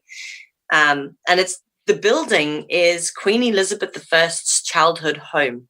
Oh, wow. It's built in 1068, I think. I could be lying to you. Thereabout. It's crazy. Good. It's really over 800 years of history in that place. Oh, yeah.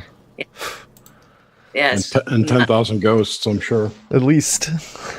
Yeah, hopefully. So we have the investigation on Thursday night with all of our guest speakers. So we split into small teams. We're investigating 6 of the oldest areas of the location.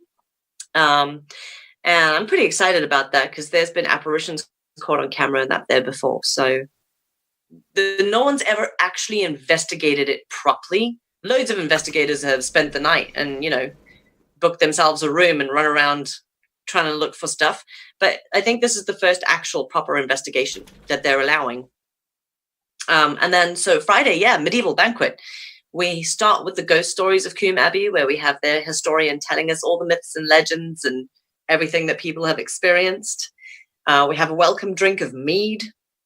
Nice. We then move through to the medieval banquet hall, and they've got like the long wooden tables and the cask ale and like goblets of wine and all giant sorts. turkey legs. Yeah, Actually, it's pork ribs or something to that effect for one of the courses, as far as I'm aware. So yeah, it's kind of weird. Have a spread, maybe some ribs. Yeah, some ribs. Yeah. Wow. And then we have a full theatre production during the meal that is the history of Coombe Abbey. Wow. Whoa. So it's pretty cool. And then we end the evening with sort of a meet and greet cocktail party. There's a DJ. We have a few drinks. So that's Friday. And then Saturday, the talk starts. So we've got about 22 vendor stalls at the moment. Right. Wait.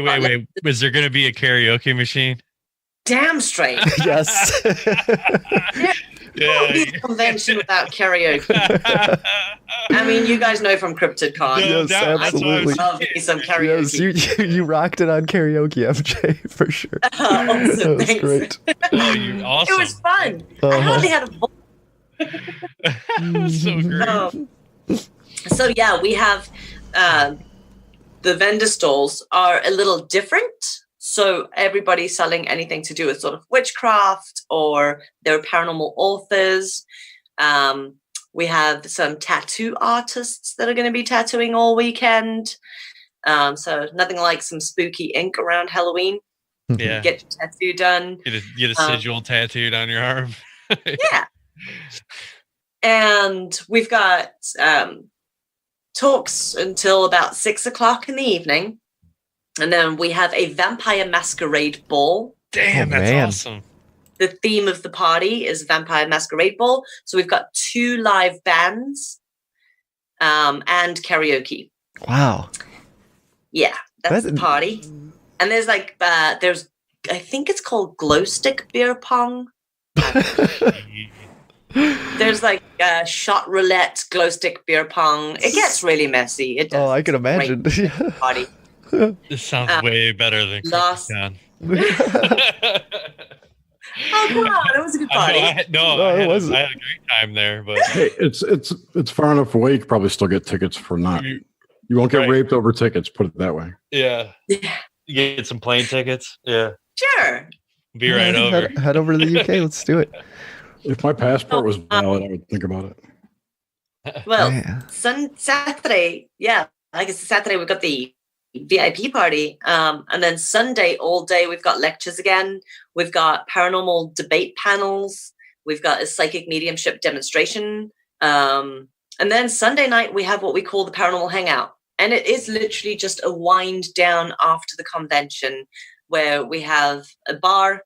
We've got some really comfy chairs and things. We're going to play Cards Against Humanity. We're going to have some beers. Nice. Talk about all things paranormal and just have a bit of a chit chat with all the speakers, with everybody. We all get involved.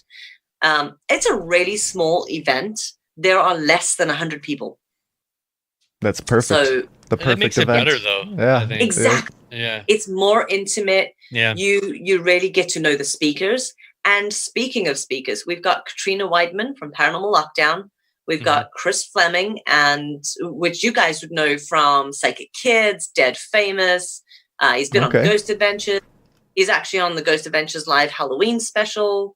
But Chris did a show over here with Barry Guy, who is a UK investigator. And Sandy, I can never pronounce her surname, Ladkar, I think. This sounds good. I can't pronounce. She's French. They've just done a show over here called Help My House is Haunted, which is produced by Zach Bagans.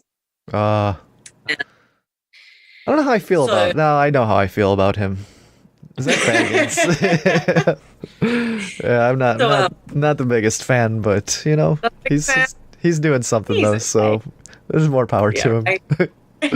He's a nice guy. He's a nice guy, but he's haunted. Sorry? He's a nice guy, but he's haunted. He's got some buddies hanging around him. Mm-hmm. Absolutely agree with that. I actually went to Zach's museum while I was over in the States last month. It was last month. So yeah, we've got Katrina Weidman, Chris Fleming, Barry Guy. We've got a UK psychic medium called Barry John. We've got Dr. Callum Cooper, who is a parapsychologist. Oh. They still make those? Yeah. Parapsychology. Yeah, he All right. is representing the Psychical Research Society of London, which is centuries old. So, it's bringing a bit of a different outlook to all things paranormal as well. A lot of people want to know more of the psychology side of things and look a bit of a deeper look into it rather than, ghost. Dr. Venkman. Yeah, exactly. Yeah. Bill Murray and Ghostbusters. Yeah. And so we've got, who else? Karen A. Delman. She's the director of the Talking Board Historical Society. Like a Ouija Robert board? Murch's place. Yeah, Murch's place. Robert Murch's place. He did a pretty good lecture at CryptidCon about the Ouija boards. That was good. He's going to be on the show love next Robert year. Murch. I love that man so much. He was actually supposed to be one of my speakers, but Murch sadly had emergency back surgery. Ooh.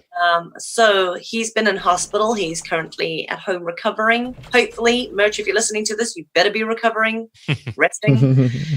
And if you're bored, you can come on Nox Mente. Yes. Just poaching. I like it. Well, he already said he would, Yeah. so I just haven't contacted him yet. And so we've got Karen in Murch's place. He sent a replacement for us, which is very kind of him. And Karen's really lovely.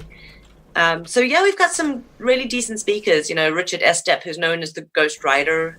He's also from Haunted Case Files. He's done a few other shows as well. Really interesting guy. I love his research, especially some of the stuff that he does about serial killers. It's very, very interesting. So we've got quite an eclectic mix of speakers, anything from how to get published in the paranormal field or the behind the scenes of some of the TV shows, parapsychology, mediumship. We're kind of covering a bit of everything over the weekend. And we do still have some tickets available. If anyone wants to come and join us here in the UK, you can grab a ticket from www.sageparacon.co.uk. Come hang out with us. And you can get day tickets or full weekend packages or hell, come for the medieval banquet. That'd be a great time. It's going to be good. I'm definitely eyeballing this cruise that you guys got too. I forgot about that. Yeah. I do a paranormal cruise through Europe. And so we did it in May this year, and it was so much fun. It was really, really good fun. Go through Venice, Italy, Greece. Yeah. Oh my gosh. All over the place. Yeah. So we start with 3 days in Venice. Yeah. And we investigate a Venetian palace where Casanova hid out. They've actually got some of his last handwritten letters that he wrote, and some of his clothing and other artifacts of his in the palace. So it's pretty cool. And then we also go to Cadario. Cadario is known as the House of Death. So everybody who's ever owned that house has either committed suicide or died a really mysterious death very soon after. Wow. We go to Poveglia Island. And we investigate on Poveglia, which is quite possibly one of the most intense places I've ever set foot. Really? It's really oppressive. You watch the episode of Ghost Adventures, and I say this every time I do a podcast or a radio interview and people ask about Poveglia. You watch the episode with Zach and them when they go to the island and Zach allegedly gets possessed. Mm-hmm. And, he becomes so super aggressive and he actually attacks, I don't know, Netco or whoever was on the show at that time. And when I watched it, I was like, yeah, okay, TV. Sure. Yeah. Hashtag it's a demon. Everything's demons. Yeah. And it is actually that intense. I set foot on the island. I was super excited. I was totally amped to be there. And it was a small group of us. There were only about 10 of us that went onto the island. We were doing a bit of investigating, walking around, exploring, taking photos and that sort of thing. And I hit a certain area. I heard a male voice say, I can't remember exactly word for word verbatim. It was something like, "Come here, my child." And no thanks. I was filled with this real sense of dread. Yeah. I actually had to pull myself away from the group. I felt really like I was just going to break down and cry. I'm not a crier. I don't do that. So it was really strange for me to be so overwhelmed with such sadness that was so intense that I literally had to just pull myself away from this group that I was leading. And I went from really, really sad to extremely aggressive at the flick of a switch. To the point where it was like, I want to rip your throat out aggressive. It was terrifying. And that's completely out of character for me. So I had to kind of pull myself away, just kind of ground myself and, pull myself towards myself. And it wasn't just me that was affected. There were 3 others in the group that all broke down crying. It's really beyond intense. It's a great investigation, but it's not for the faint-hearted. Now, what's caused this island to be so haunted? So Pavilion Island was not only used because of the insane asylum, but before that, when the Black Plague hit, they used to take all their plague victims there and dump them. So you literally had hundreds of thousands of people that were just dumped on this island, or a lot of people were cremated on the island. I think it's like 20 or 30% of the island is made of human ash. Wow. Yeah. Oh my God. That is crazy. It's super intense. And then obviously you had the insane asylum. So, there's always a lot of trauma and everything goes along with that. Oh, yeah. But you had the doctor that ran the insane asylum who was performing botched lobotomies and things on people as well, experimenting on his patients. He killed several patients. And the story goes that he was haunted by some of the patients that he killed. And he went mad. So he threw himself off the bell tower. But it's suicide. Yeah. Wow. Super intense. Yeah. Yeah, that is. But so on a lighter note, we do that on the cruise. We do investigate it. We do a lot of sort of touristy sightseeing things while we're there. It's a paranormal holiday. There you go. It's right. like this adventure. So, if we can fit a lot of paranormal stuff in, we do. But it is also just sightseeing, normal touristy things, and not only, the darker paranormal side, but going to some really cool little islands and things just off Venice. We do a ghosts, paranormal myths and legends walk through Venice at night, which takes that would be awesome. Atmosphere. Yeah. It's very cool. We actually go visit all the sites and everything at night. It's really cool. And then from there, we get on a cruise, which includes unlimited alcohol and food. Party boat. 7 days. Yeah. It's intense. Have you been to Venice before? I have, yes. I've never Is been. it, I don't know, the Medici family ruled Venice for a long time, and they were super dark occult people. Mm-hmm. So I imagine there are a lot of... Sorry? Venice at night, during the day, it's like, it's so pretty, it's romantic. The moment the sun goes down, it's like, oh yeah. It's a whole different ball game walking down the streets at night. And not because you feel unsafe, like something's going to happen to you, like, right. or anything. It's really eerie. It's very eerie.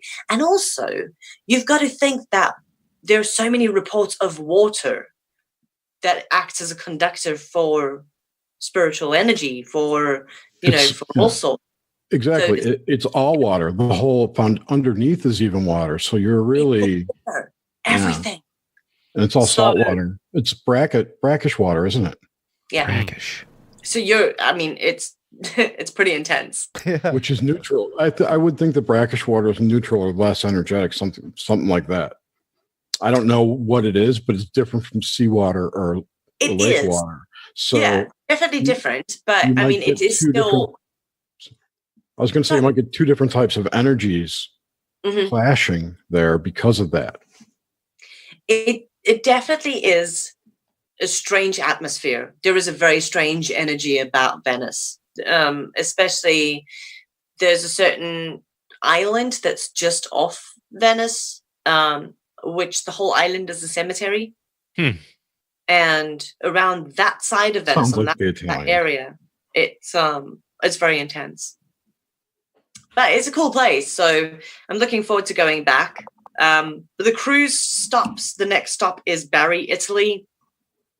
So we visit a couple of basilicas, cathedrals and things, which is very cool. They've got mummies in them and all sorts of stuff. From there, we head to Catacalon, which is Olympia, where the very first Olympic Games have been held. Oh, wow. You actually run the 100 meters on the very first Olympic track. Yeah, so that's all really cool. You know, That's not a requirement, is it? Yeah, you're forced to run. Yes. Yeah, of course, we force you to. Yeah, we force you to start running. If only if Zach Baggins encouraged me to run. Like, gets behind me and goes, "Go, Jared, go, go, go." So, but you don't have to do it, but I mean, you can if you wanted. So we do sort of all things Greek mythology on Catacalon. It's awesome. We head to Mykonos, which we have a beach day. We have lunch at a really nice family-run Greek taverna. This little tavern's been run by the same family for about 4 generations. The food is incredible. Titan mythology, I think, tied to Mykonos. Mm-hmm. Yes. Or is it the Iliad? Something like that. One I can't remember now. I think it's Titan. It is an island of Greek legend. Put it that way. We then, where do we go from there? We go to Piraeus, which is basically Athens, because you get a tender into Athens, and we go to the Acropolis and do a few more. It focuses mainly on history and Greek mythology while we're there. And then are the excursions extra or are they included as well? You get 9 excursions included. Okay. Wow. Cool. It's a good deal. Yeah, so 9 of your excursions and things are included in the package. So it's 3 nights accommodation in Venice, a ghost hunt in Venice. Poveglia is the only thing that's extra, and I think it's like $50 more because we have to hire a boat to take us to Poveglia Island. Yeah. So we pay for the boat basically, and you know the little tour guide guy. Just for health and safety, we've got to go through a tour company because they don't actually allow people on Poveglia anymore. Mm-hmm. It takes me almost a year to get permission to go on the island. So yeah, we do Poveglia, 1 investigation. We do a bit of sightseeing, a couple of excursions to a couple different islands and things, 3 nights accommodation in Venice, a 7-night cruise, unlimited drinks, your food is included, and we do excursions in each other stop. So from Mykonos, we go to Piraeus. Piraeus, we go to, I'm trying to think now. Can't think. Saranda, Albania. Oh, wow. So we take a coach tour out into the mountain areas and we visit the Blue-Eyed Spring, which is the most beautiful natural spring. The place is just absolutely breathtaking. It's one of the prettiest places I've ever been. But it's the Albanian legend of this dragon that kidnapped a king's daughter, and is how the king slayed the dragon, and the eye of the dragon, the blue eye, is actually the blue spring. And they don't know how deep it is. They've never been able to reach the bottom of it. Really? So it's like really cool Albanian myths and legends. We then visit an Albanian castle, which is very cool with breathtaking views overlooking the entire place. It's stunning. From there, are you guys Game of Thrones fans? Oh, yeah. Yeah. Uh-huh. So we go to King's Landing. We do a Game of Thrones tour in Dubrovnik, Croatia. So everywhere where Game of Thrones is filmed. So it was the Walk of Shame, where she's standing at the top of the stairs and she has to walk all the way down through town. Shame. Yeah. Yeah. Right. So we go to all those places where all of that's filmed. We actually do like a film set tour of Game of Thrones. We'll kind of chuck that in, minus the paranormal and Dubrovnik Day. But then on the cruise itself, we have some paranormal chats and readings and that sort of stuff. So it's a very cool little holiday. Yeah. It's 10 nights in total. And for 10 nights, including pretty much all your food and that as well, I think, I don't want to get this wrong with the exchange rate, but it's probably $2,500. That sounds about right for a cruise. Yeah. Or 2,000 euros. 2,000 euros. About probably 2,000 euros. Yeah. That doesn't include airfare. No. Yeah, that exactly. You gotta get from where? What's the departure? Well, it doesn't matter where you're departing, but it's Where's the boat leaving from? From Venice. Yeah. So I have to get to and from, but back and forth from Venice. Yes. You could find deals. And when is this cruise? It's in May. Oh, that's probably going to clash with contact at the cabin. Oh, there's so many events going on this year. there's so much going on. Man. Yeah, so this is the second time we're doing it, and it's a great holiday. It's good fun. So anyone that wants to join us, better get in touch real soon. Yes. And all those links will be in the show notes. They will be there. Awesome. I think we should start a GoFundMe. We should go find me. Why not? That's a great idea. Go find my paranormal adventure. Yes, exactly. We want to get drunk on a boat with crazy ghost hunters. Yeah. Give us money. Well, you can MJ? just tell them you'd be stuck on a boat with me for a week. They'd probably give you money for that. We just keep you away from the cappuccino. Yes. And the bourbon. We've been going for a little bit here. We got any final questions before we wrap it up? James, Jerry? I got one more. All right. Do it.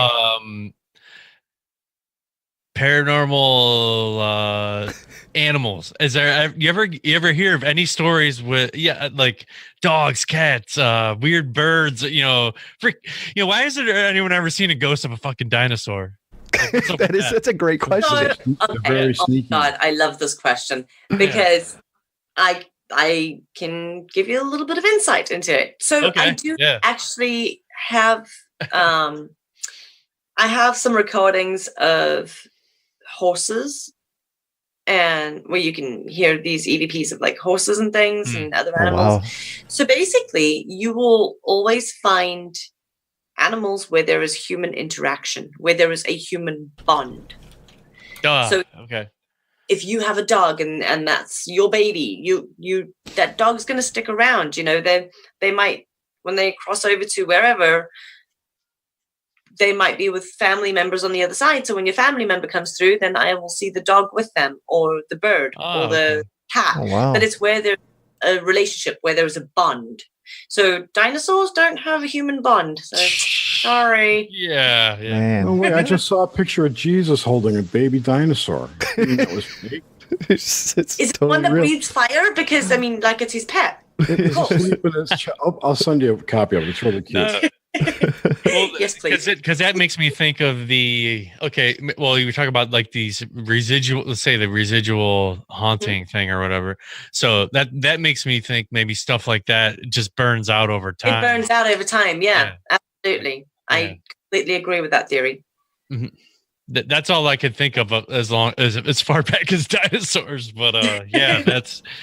And it's why funny. I don't think anyone ever sees it in dinosaur. But yes, it's so funny because there was this meme going around that, oh my God, I loved it.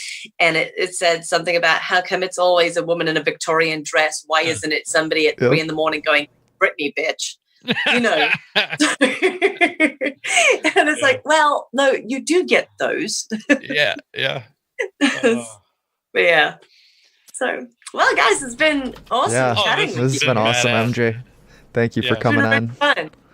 It's just been, for everyone else listening, sorry you had to listen to me ramble, but I've just had a great time catching up with you guys. Oh, definitely. Yes, we'll have to. Oh, there's the picture. The picture is amazing. Jesus with the I've just been sent the baby dinosaur. T-Rex. That's great. This is amazing. I need this as like a screensaver. It's great. Just Google Jesus holding a baby dinosaur, and there's thousands. That is fantastic. Thousands. I think someone on Etsy is printing wallets. I thought I saw with that image. Or I'm sorry, there were cell phone cases. Now I think about it. Cell phone. Yeah. Awesome. Yeah. Oh, cool. Well, all your information again and we'll have to do this. Yeah. It's a cake. Oh my God. Sorry. Oh, it's a cake. On a cake? Yeah. Wait. Oh my God! I need this cake in my life. For $50, you too can get a Jesus holding a baby dinosaur cake. That is amazing. Publix will do it for free, so I wouldn't pay. That's really cool. All right. But we definitely need to do this again, guys. It's been so much fun catching up with you. Open invite anytime. On my show. Yeah, you need to go on Jerry's show too. I'd love to come on your show. I know. And when are you guys coming to visit me in the UK? Oh man, come on! That's a lot of steps. I gotta get passports. I just don't like to fly. If I can get there some other way, I'm there. Oh, by boat? If you stop coming now, we can meet you in Venice. Yeah. Get there by May, maybe. Yeah. We'll get there. Yes. It's been a blast, MJ. If I had some Xanax, it would be okay. Yeah. Good. A little anxiety killer. That easy. Mm-hmm. Yeah. Anyways, good talking to you again. Yes, good talking. Likewise. It's good seeing you. I'll definitely catch up with you guys again real soon. For sure. Excellent. All right. Thank you, MJ. Bye. Bye. Bye. These lyrics were never, ever meant for this song. Can you observe my existence in the way that I make debris swirl in the streets?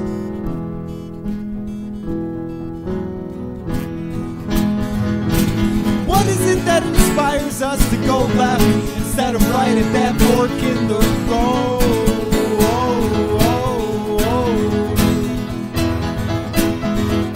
Your gold, your possessions exponentially decrease in value. Will you resume the fetal position? Resume the fetal position. Sucking on your thumb. You become jaded with the power of your time and mind. The power of your time and mind.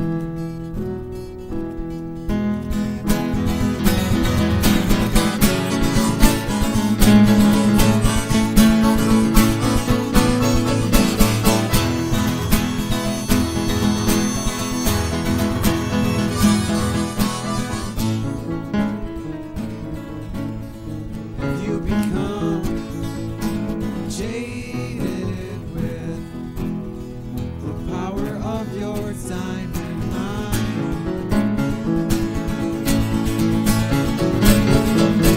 Power of your time and mind.